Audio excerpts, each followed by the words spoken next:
Hello. So now we're going to do this problem.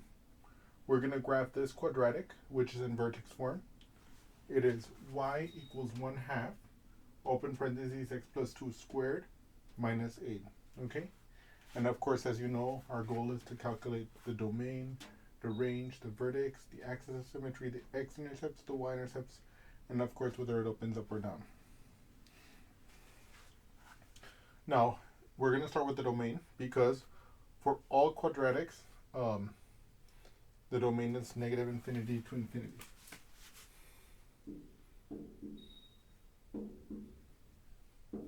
Now, just to recap, even though we've probably talked about it before, I want to remind you, what does this mean exactly? This means that there is no natural restriction on the x that would prevent this expression to be evaluated at that value of x.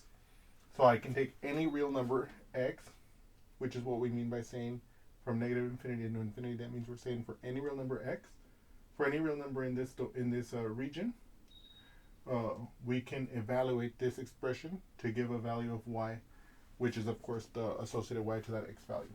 Okay. We're gonna calculate the range in a little bit. But so now what we're gonna do is we're gonna calculate the vertex.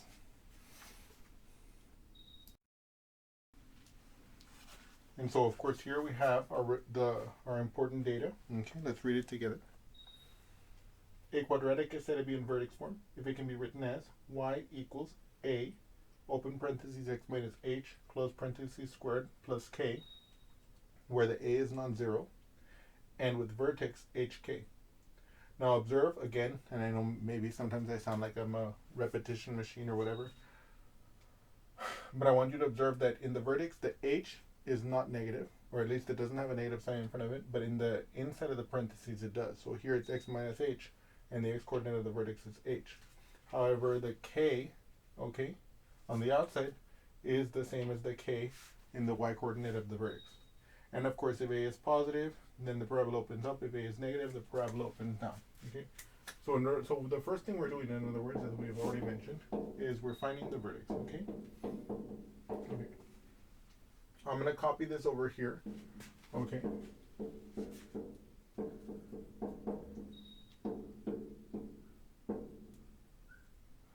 Okay. And I'm gonna copy my general case over here, my general vertex form, so that we can kind of like compare it, if not side by side, essentially side by side. Okay.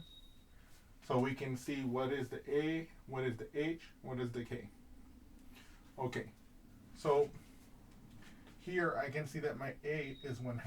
Okay. So my a is equal to 1/2.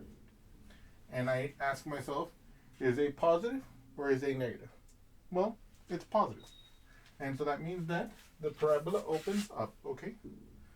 So we can already conclude this much. Okay, it opens up. Now what is my h? Okay, here in the general case, x minus h.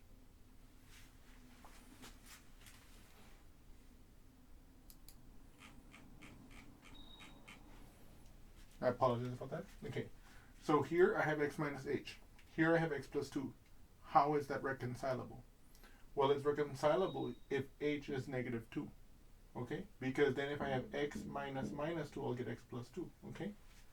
So my h is equal to negative 2. By a similar token, in the general case, I have plus k. Here in my example, I have minus 8. How is that possible? Well, it's only possible if the k is negative 8, because then plus negative 8 would become minus 8, okay? So, okay. So I'm going to justify this a little bit here with you. Okay, I know I'm kind of going into too much detail, but I want to make sure you guys get this.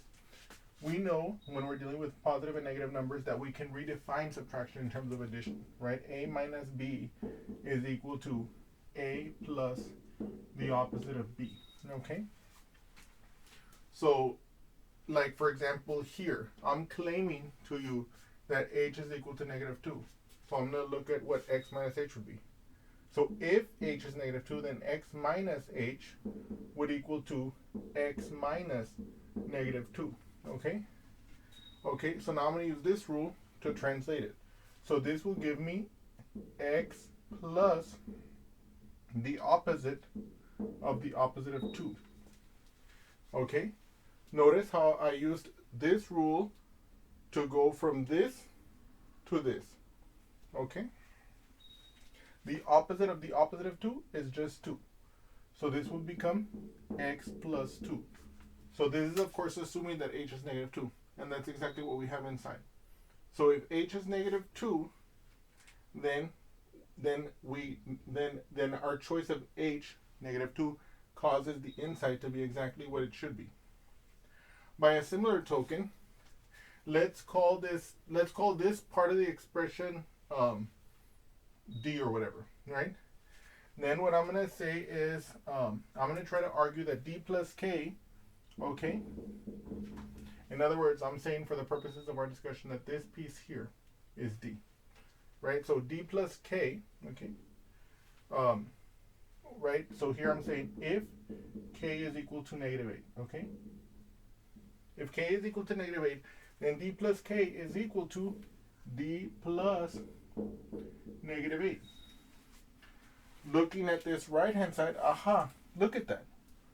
I can just rewrite it like this, d minus 8. Okay?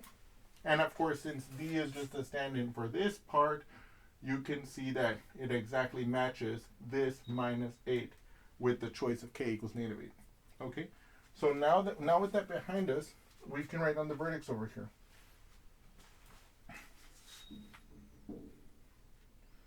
Negative 2, comma, negative 8.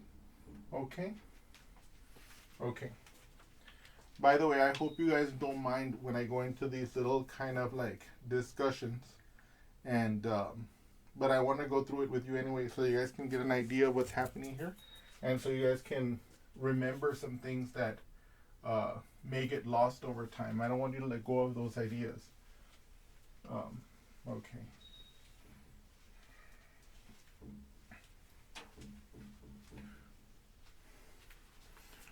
So now what we're going to do is we're going to draw a little cartoon here. Okay, we know it opens up. Okay, it's going to look like this. Okay, I know that right here at the bottom is the vertex, negative 2, comma, negative 8. Okay, and so what I can immediately discover is that, aha, if you imagine that this is my y-axis over here, right? If that's my y-axis, right, I know that the positive, like if I go up, I'm going to go towards infinity. But I start from here, from negative 8, right? So, aha, what's my range? My range is from, open bracket, negative 8 to infinity, right? Because it opens up. What else do I want to say? Oh, yes. Also, we know that the quadratics have this graph called a parabola. And we know that the parabola is symmetric along the axis, the vertical axis, the vertical line, that goes through the vertex, right? In other words, this dotted line like this. Now, the reason why I draw it dotted always is because it's not actually part of the graph of the quadratic, right? None of the points on this vertical line, save the vertex, make this equation true. But it's an important part of the graph that you usually draw to remember the fact that, of course, it's important. Because again, if you were to reflect it like this, the parabola would just match up with itself. Okay, having said that, we are now in a position to state what the axis of symmetry is. Well, we know that the equation of a vertical line through any point is x equal to a constant, where that constant represents the x coordinate that is common to all these points. We see that the vertex has x coordinate negative 2, so therefore the axis of symmetry has equation x equals negative 2. Okay. And so now we are prepared to move forward to calculate the X-intercepts and the Y-intercepts of this quadratic. And so that's what we're going to do next.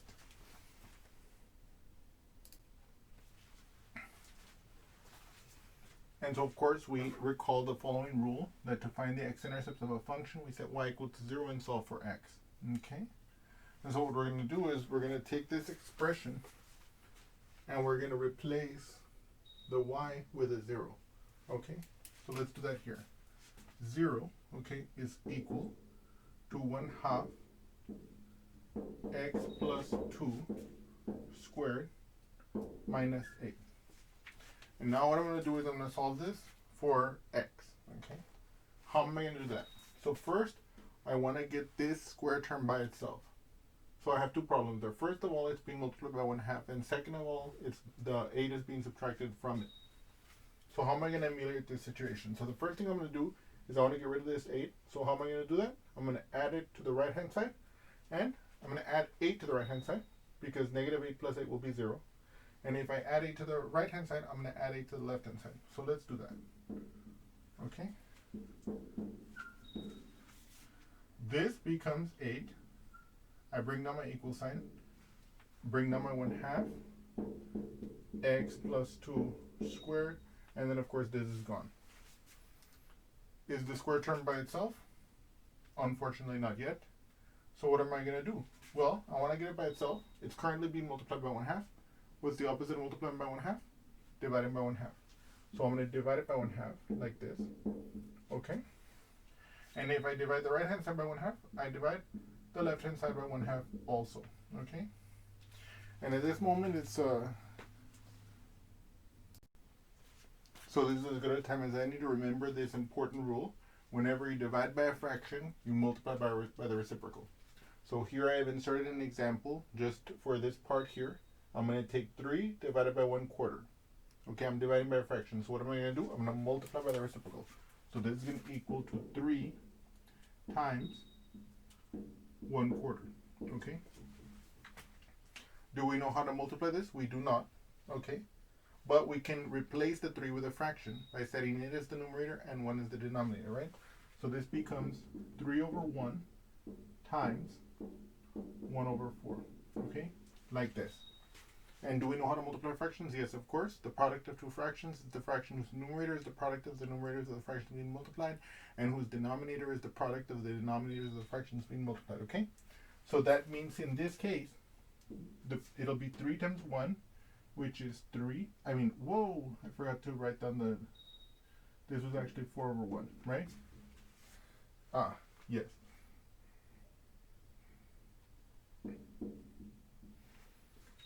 So let me clarify what happened here.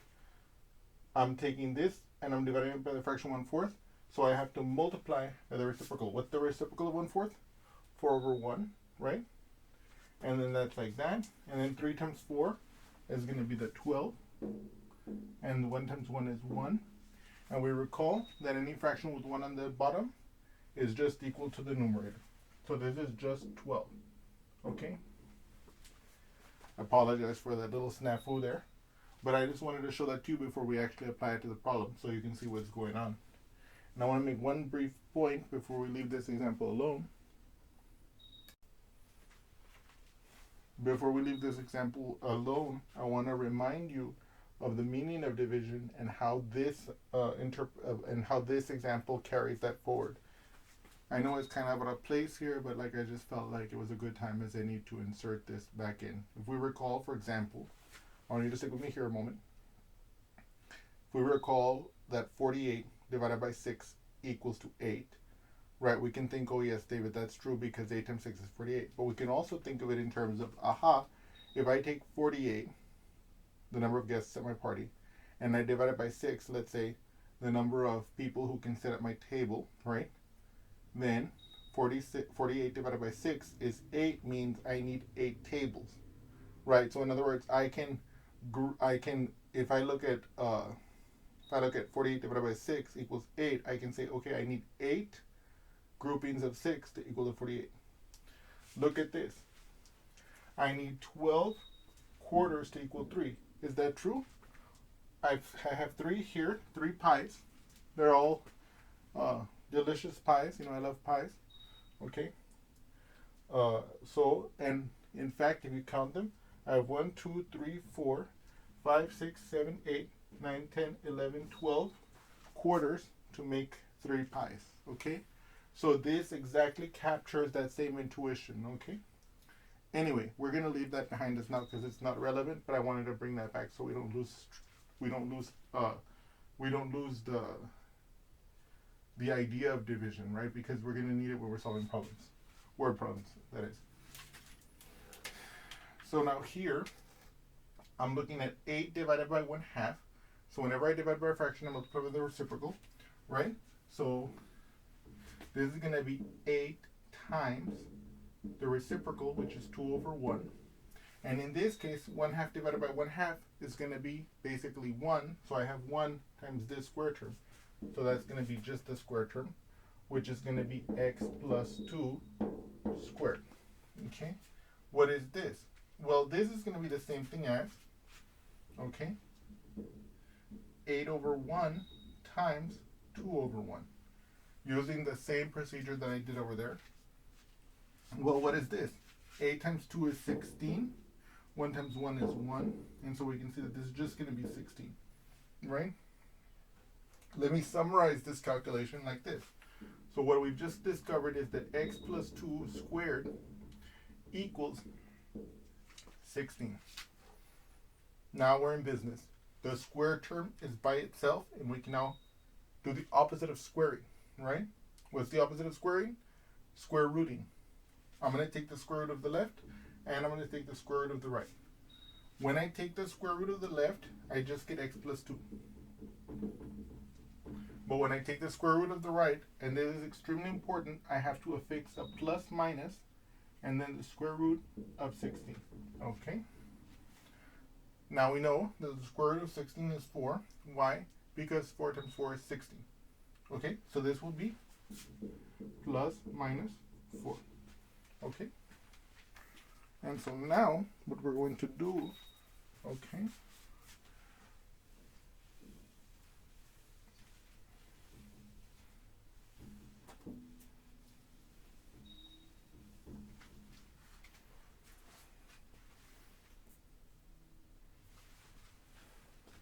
and so now what we're going to do is we're going to take this fact and we're going to split it into the two pieces to get the two x values, right? So I'm going to have either x plus 2 equals 4, right?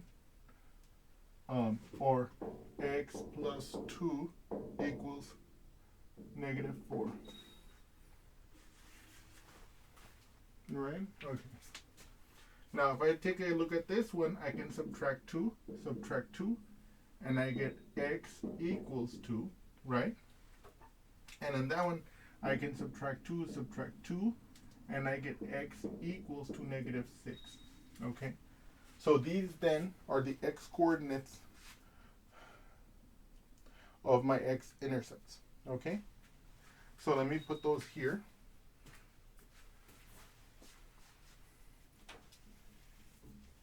Okay. So it's going to be 2, 0, and negative 6, 0. Let's take a brief moment to verify that this is actually true. Okay? So let's look at x equals 2. What's 2 plus 2? 4. What is 4 squared? 16. 16 times 1/2? 8. 8 minus 8? 0. So it works. It is correct. What about negative 6? X equals negative 6. Negative 6 plus 2? That's negative 4. Negative 4 squared is negative 4 times negative 4. A negative times a negative is a positive. 4 times 4 is 16. So that is still 16. Positive 16 times 1/2 is 8. 8 minus 8, 0. So we have just verified that these x values actually do make this equation true, and that verifies in fact that these are in fact the x-intercepts of this quadratic. We're now going to do the y-intercepts. We're going to do the y-intercepts now.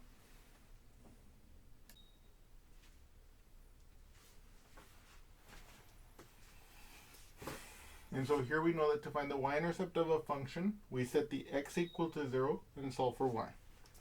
So with that on our minds, we're going to take this expression and we're going to set the y equal to 0. So y equals to 1/2 0 plus 2 squared minus 8. Notice that we've replaced the x with 0 because we're trying to get the y-intercept. Now what is 0? So this is going to be 1/2. What is 0 plus 2? That's 2 squared minus 8. Now, what is 2 squared? That's 4, right? Because 2 times 2 is 4, so I have 1/2 times 4 minus 8. Okay? Now I have to figure out what is 1/2 times 4. I can't do that, right? So I have to rewrite 4 as a fraction. So this is going to be 1/2 times 4 over 1 minus 8. So now I have two fractions. I can multiply them. How? By multiplying across, right? The product of two fractions is the fraction whose numerator is the product of the numerators of the fractions being multiplied, and whose denominator is the product of the denominators of the fractions being multiplied, right? So in this case, 1 times 4 is 4, 2 times 1 is 2, and then minus 8. Now I can look at this and I can say, aha, what is 4 divided by 2? That's 2, right?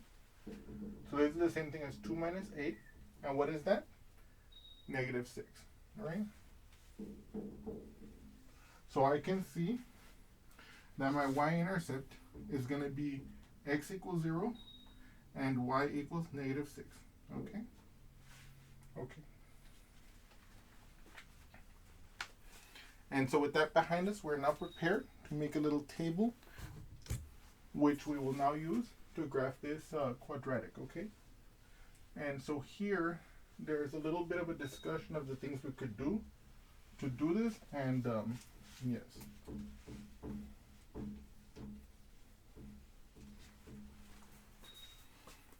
Now, as I may have mentioned before, I'm going to start with the vertex, right? Because I know that the vertex is a nice point to start out with, right? I'm going to put it in the middle. And again, I'm going to mention the following caveat. Whenever I'm drawing graphs, and I want you guys to know that I always like to draw the textbook type graph for you guys. That is to say, if you were to open up a textbook and you look at the picture, what graph you're going to expect to see, what kind of landmarks, if you want to call them that you're going to expect the textbook is going to focus on. But I want you always to remember, whenever I'm graphing it, because I'm going in with that bias, my graph is always going to look like a textbook graph. And the reason why I'm mentioning that, man, that was a long-winded way of saying nothing. But anyway, what I wanted to say is this. If this was a physical problem with some physical meaning, there might be a particular range of values of x that were more important to that problem, and so you would want to plot that part instead of this part, and a lot of what we're doing would carry over. So like this part would be different. We would make the table with those x values or x values in that range to see what the function is doing there. These would still be true about the graph of the function, but they may not be in that region of the graph where we're plotting, if we're plotting for some physical problem or whatever.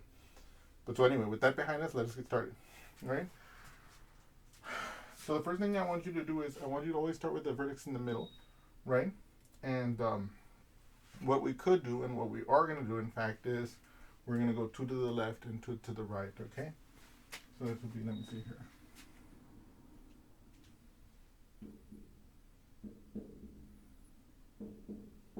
Beautiful.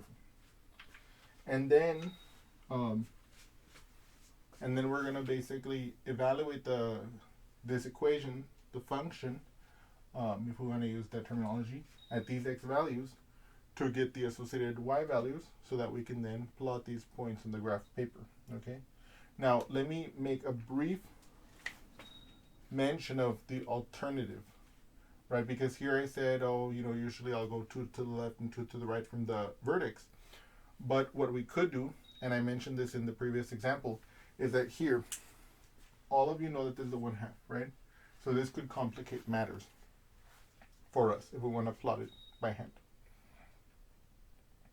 Because of course, if this value is odd, then, like in other words, if the x plus 2 squared is odd, and when we multiply it by 1/2, we're going to get a fraction. We're not going to get a whole number. And so when we're drawing a graph by hand, it's going to make it more complicated. So one of the things we could do, if we wanted to make a table with more forethought, and we're not going to do that right now, but I want to plant this idea in your brain if you guys want to do that, is we could figure out, what values, which when I square them, give me even numbers, so I can pick those values, as the x values that we're going to insert here. So for example, I know that 1 squared is 1, 1 is not even, so we're not going to want that. 2 squared is 4, right? And if you look at this, if I put x equals 0, 0 plus 2, that's 2. 2 squared is 4, that's going to work out fine. And in fact, that's the value that we're going to get here. 0 plus 2 is going to be 2. 2 squared is 4. 4 times 1/2 is 2. 2 minus 8 is -6. So that'll be -6. And in fact, it's already there. So I can just put that one here without any hesitation.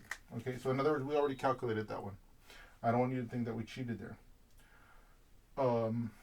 What about the -1? I'm sorry. Before we do that, so let's continue this thought experiment that we were going with. If I did, what's the next perfect square? So 2 squared is 4, 3 squared is 9, that's an odd number, it won't be that nice. 4 squared is 16, 4 squared will work, right? Because 4 squared is 16, 16 times 1/2 is 8, 8 minus 8 is 0, and in fact, is that here? Oh yeah, that's this one right here, you see? And so, what I'm basically saying is, if you were to use that kind of logic to make this table, then all your points would look nice, and it would make it a lot easier if you had to force yourself to operate with a graph paper that only had integer separations. You could still draw a very accurate graph, okay? But now with all that rigmarole behind us, we're just gonna fill in this graph paper, okay? So let's do that. So I already did this one, okay? So I'm gonna start with -1. So for x equals -1, we get y equals 1/2, open parentheses, -1 plus 2 squared minus 8. The first thing we're going to do is the parentheses. Remember, we're going to always think about the order of operations. PEMDAS. Parentheses, then exponents, then multiplication and division, whichever comes first as we go from left to right in the expression, and then finally addition and subtraction. Again, whatever comes first from left to right as we perform the operation. Okay, so this is going to be, this parentheses was first. -1 plus 2, that's 1. So I'm going to have 1/2 times 1 squared minus 8. Here, I ask, is there anything that we can do to simplify parentheses? No. The parentheses that exist has already been simplified as far as it can go. We then ask, are there any exponents? Yes. This exponent on the 1 does first. So 1 squared, that's 1. So we're actually going to have literally 1/2 times 1 minus 8. Okay? Anything times 1 stays the same. So 3 times 1 is 3. 2 times 1 is 2. 1/2 times 1 is 1/2. So I end up with 1/2 minus 8. We have a problem. This is a fraction. This is a whole number. How are we going to do that? So we're gonna do this step by step. For some of you, you might already see this, but I'm gonna do it step by step so that we can be completely clear and so that we can refresh our brains. The first thing that I'm gonna do is I'm gonna rewrite the 8 as a fraction by setting it as over 1. So in other words, I'm gonna have 1/2 minus 8 over 1. And then what I want to do is I want to figure out how can I make these fractions, how can I force them to have the same denominator? In this case, because this fraction has a 1 in the bottom, I simply am going to have to change this one. And how am I going to change it? I'm going to multiply it by something. What am I going to multiply it? I'm going to multiply it by a fraction that equals 1. That is to say, a fraction that has the same numerator and denominator. What number will that be? 1 times what gives me 2? 2. So if I multiply the bottom by 2, I'm going to multiply the top by 2. Now, I'm in business. I'm going to have 1/2 minus 8 times 2 is 16. 1 times 2 is 2. And that'll work perfectly. Now, I want to point out something else to you here. Notice, what is 16 divided by 2? It's 8. So, in fact, this expression that I have here is identical to this expression that I have here, except that the 8 has been dressed in different clothing that allow us to calculate, that'll allow us to carry out this calculation. Because now, once they're on the same denominator, I can just subtract the numerators. 1 minus 16 is negative 15 divided by 2. Okay? Negative 15 divided by 2. Now, what I'm going to do now is I'm going to reflect this by symmetry, right? Since the -3 is the same distance from the vertex as the -1 is, at least with respect to the x, then by the axis of symmetry, I know that this will have the value -15/2. And I know that since 0 is the same distance along the x from the vertex as the -4 is, then the y values will match also. And again, I'm exploiting the axis of symmetry there. Okay. Now should I? Let me see. Okay. So so right now, just to not take up too much time, I'm gonna go straight to the drawing. But I do recommend that you guys try to verify that if you plug in the -3 into the quadratic, that you do in fact get -15/2. Okay. Okay. Okay, so now we're going to actually graph this. And what I want to do when I graph it, as I've mentioned to you before, is I always want to take a look at my table first and take a look at my landmarks to kind of get a feel for how much of the x and y axis I want to draw, if I want to focus on a particular quadrant or on a particular set of quadrants. Because I always want to figure out how it's going to be best to draw it if I want to draw it by hand. Now, of course, we're going to a little bit of an extreme here, but it's okay. Sometimes it might be good enough to just draw a cartoon, as we did earlier when we were trying to figure out the range when we got in the vertex. But anyway, but we're not doing that. Right now we're doing the accurate graph, so it can look super awesome, so it'll capture all the accurate information, and so it can communicate to us what we want to have communicated to us. Okay. The range goes from -8 to infinity. So I know that I want to draw along the y about -9 or so we can just be below that, right? We know we don't have to go any further than that, right? The X-Intercepts are from -6 to +2, so I'm going to focus more on the negative x-axis, and I want to go a little bit into the positive x-axis, but very little. And that's basically it, And so let's do that. Ta-da! The magical ruler. It is floating. No, I'm just kidding.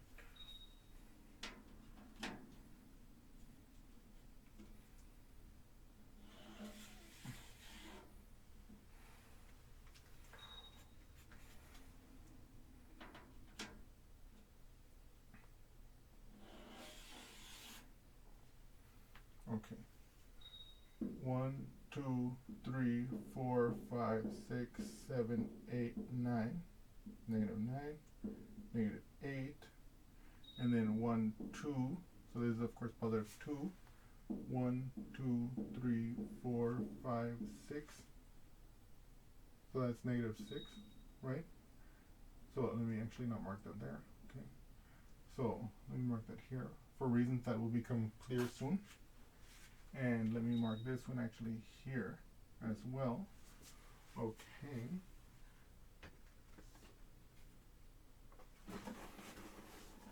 Okay. And then, so now, okay. So here at, and then here, -8, -6, I'm going to need that one. -8, I already have marked. Now, what am I going to do with -15/2? Well, I'm going to slice these into halves. So this will be 1/2. To be like -1, -2.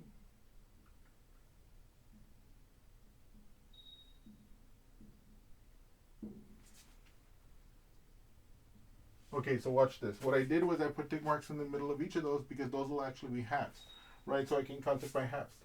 -1/2, -2/2, -3/2, 4/2, 5/2, 6/2, 7/2, 8/2, 9/2, 10/2, 11/2, 12, 13, 14, 15/2 right there. Right, so this one, I'm going to put a little arrow here for us. This one corresponds to -15/2, okay?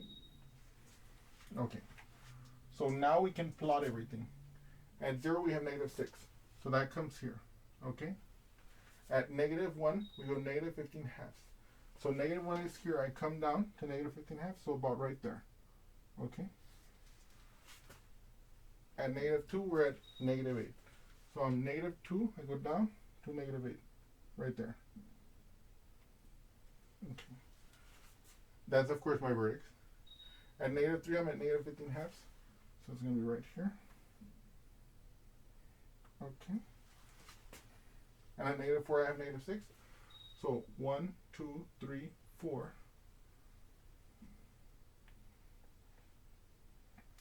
And then at 2, 0, so right here. And you'll notice I wrote the 2 on the inside because I know when I draw the graph, it'll go that way. And I drew the 6 on the right-hand side because that's also our X-intercept. And so when I'm coming here, it'll go that way. So in other words, it'll go outside of it, and it'll still be labeled. Okay. And of course, I can label my vertex here, -2, -8 if I want. And now I can draw my graph. Okay.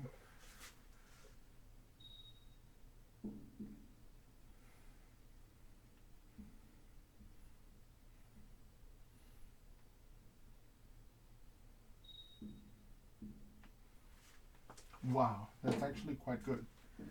I think I have to admit that this actually has to be one of my better graphs. I'm actually quite proud of it. And there you go. This is the graph of this equation. Also, like as a side note, you can see how you can handle certain simple fractions like halves by putting the half sticks in the numbers. But if it was something like 2/7 or something like that, it would be more difficult. Okay, but there you go. I hope you all have enjoyed this problem, and I'll see you guys soon. Thank you.